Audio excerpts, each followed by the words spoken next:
और देखिए, माँ गंगा यमुना का उद्गम जिला उत्तरकाशी और माँ गंगा के तट पर मुश्किल से 20 मीटर की दूरी पर हूँ मैं माँ गंगा के। और मेरे जीरो ग्राउंड रिपोर्टर टीम के तमाम सदस्य और साथ ही साथ हमारे टीम में श्रद्धेय ईश्वर चंद्र आर्य ब्रह्मचारी जी का बहुत बहुत स्वागत है। और ब्रह्मचारी जी हमारे टीम के लिए और हमारे चैनल के लिए वेदों का अपनी मुखाग बिंदु से और अपनी वाणी से हमें ज्ञान वर्धन कराएंगे। महाराज जी, आपका बहुत बहुत स्वागत है। वेदों की एक सीरीज हम चालू कर रहे हैं महाराज जी के माध्यम से। महाराज जी, आपका बहुत बहुत स्वागत है। क्या बोलेंगे महाराज आप वेदों को लेकर के, वेदों के महत्व और तमाम पर प्रकाश डालें। तो सर्वप्रथम मैं आपको वेद के बारे में बताना चाहूँगा। हमारे 4 वेद हैं, जिसको ऋग्वेद, यजुर्वेद, सामवेद और अथर्ववेद, 4 वेद। और ये बताते हैं कि ये जो वेद है, सृष्टि के आदि में परमात्मा ने जो सबसे पवित्र अंतःकरण वाले 4 ऋषि थे, उनके हृदय में प्रकट किया था। ऋग्वेद को अग्नि नाम के ऋषि के हृदय में, और यजुर्वेद को वायु नाम के ऋषि के हृदय में, सामवेद को आदित्य नाम के ऋषि के हृदय में, और अथर्ववेद को अंगिरा नाम के ऋषि के हृदय में प्रकट किया था। और ये वेद, आप बोलेंगे वेदों का क्या महत्व है, हम क्यों पढ़े आज के युग में। आज का युग तो भौतिक युग है।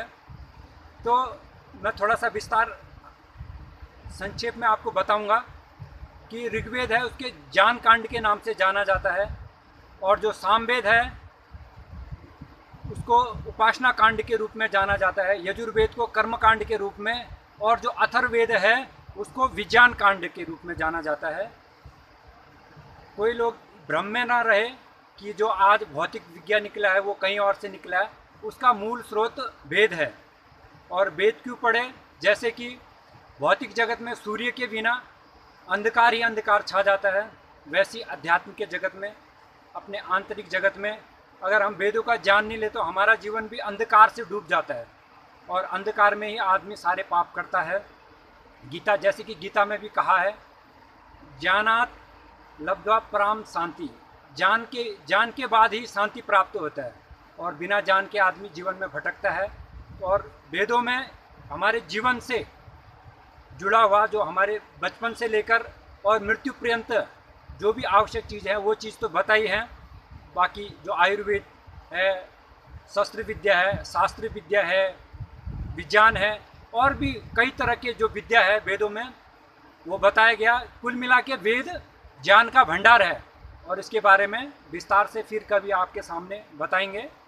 और मेरे जीरो ग्राउंड रिपोर्टर टीम के रूप में इंस्ट्रक्टर और हमें ज्ञान देने के लिए महाराज श्रद्धेय ईश्वर चंद्र आर्य ब्रह्मचारी जी का बहुत बहुत स्वागत है। और लगातार हमारा प्रयास रहेगा हम वेदों के बारे में, जैसे कि महाराज जी बता रहे हैं, जो साइंस आप देख रहे हैं, चाहे रॉकेट है, हाइड्रोजन बॉम्ब है, ये तमाम वेदों की ही से निकली हुई चीज़ें हैं। कई कंट्रियां, जब हमारा देश लगभग 192 ईयर्स अंग्रेजों गुलाम रहा है और 650 साल से लेकर के 700 साल तक मुस्लिम राजाओं का राज रहा है, तमाम वेदों को उसके बाद कुछ हमारे देश से बाहर चला गया था, लेकिन अभी भी विश्व गुरु हमें इसलिए कहा जाता है। वो सब हमने महाभारत में देखा है। और महाराज की वाणी से हम जानेंगे वेद को। ऐसा नहीं है, आपको वेदों का ज्ञान जानना जरूरी है।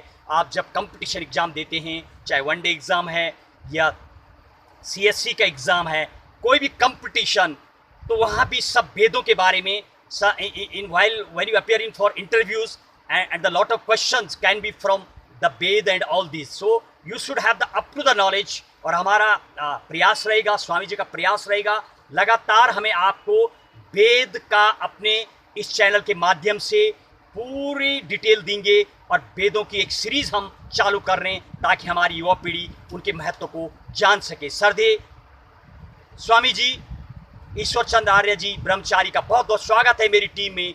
स्वामी जी बहुत बहुत स्वागत। जय हिंद, जय भारत।